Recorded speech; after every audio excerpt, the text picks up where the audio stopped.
Sai Deepak, how do you read what transpired in court? Are you satisfied that this law must be read down and perhaps not scrapped, as the government seems to be wanting? Basic points which must be understood. First, that I think the question of safeguards with respect to sedition and the manner of its invocation has been around for quite some time. So independent of dispensation, I think if the government has volunteered with certain regulations or certain practice directions to temper the manner in which Section 124A is invoked, I think that's a fantastic move. That's one. Second, you have to understand that there are certain significant overlaps between provisions of UAPA and Section 124A. Okay. Therefore, you may want to consider or reconsider whether you need both the laws. If yes, how do you justify it?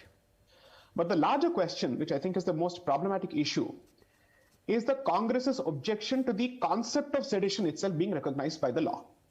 Okay? And according to me, that is seriously problematic.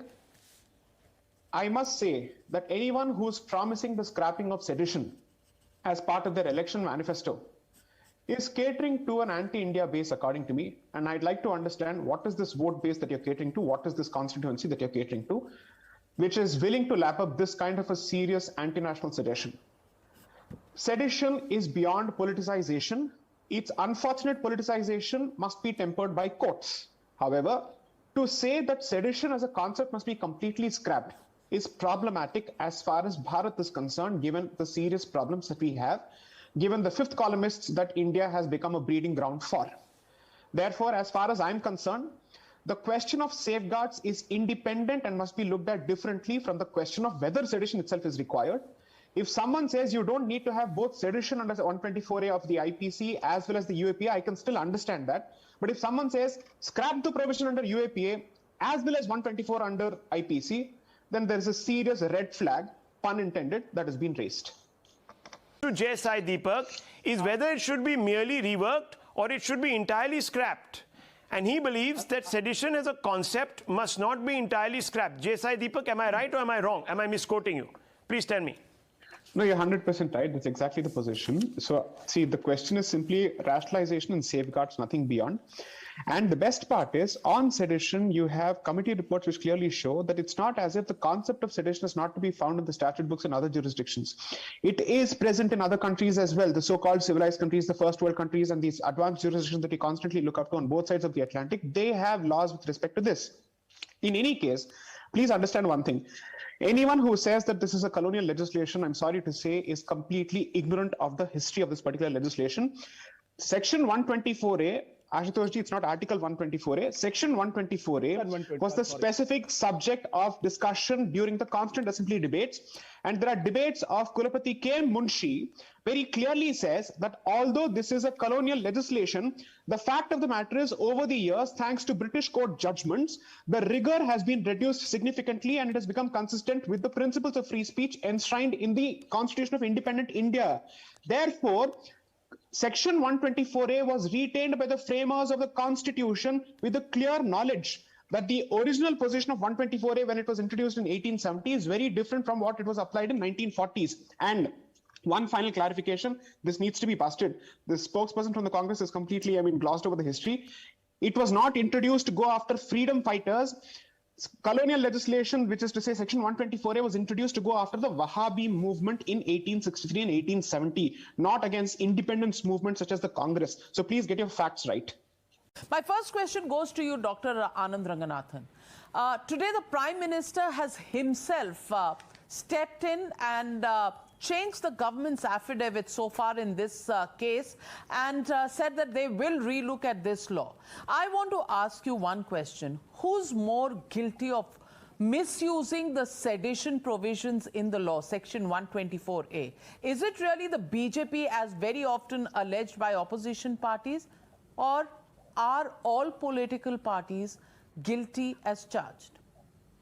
Thank you, Navika. Look, this is a welcome step by the Modi government, and it couldn't have come soon. It sickens me, to answer your question. It sickens me, Navika, that governments of all political parties use the draconian sedition law in instances that are clearly not seditious. I said use and not misuse, remember. because the law is overarching and deliberately kept grey, so that acts you would logically consider non-seditious can also be included. You can only misuse a just and conscientious law, Navika. You can't misuse an already draconian one. Quote, attempt to excite feelings of disaffection against the government, unquote. Is that not draconian? Everything is grey. Everything is subject to something. Everything is primed for offending your sensibilities. In my view, sedition should be considered unlawful only if it is attached to an imminent, verifiable, palpable threat to India. It sickens me when the BJP in Gujarat uses it to arrest a journalist who criticized the CM's handling of COVID. It sickens me when BJP in Karnataka uses it to arrest a mother just because her child acted in an anti-CAA play. It sickens me when Congress in Chhattisgarh uses it to arrest a man who complained of a power cut. This was incidentally after they promised in their 2009 manifesto that they'd abrogate the sedition law.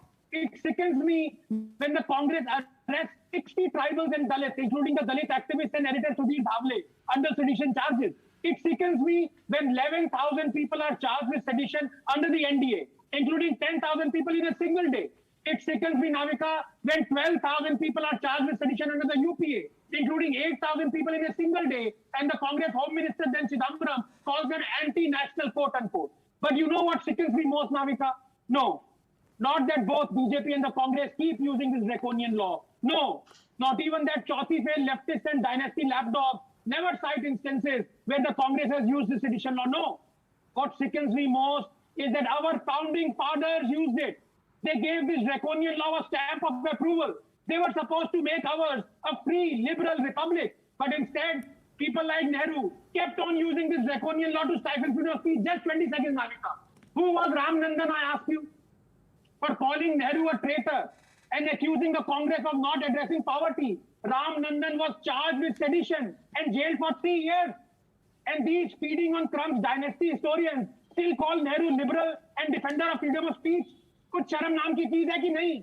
Truth, Navika, is if India is a banana republic, then it has been one since it became a republic. Well,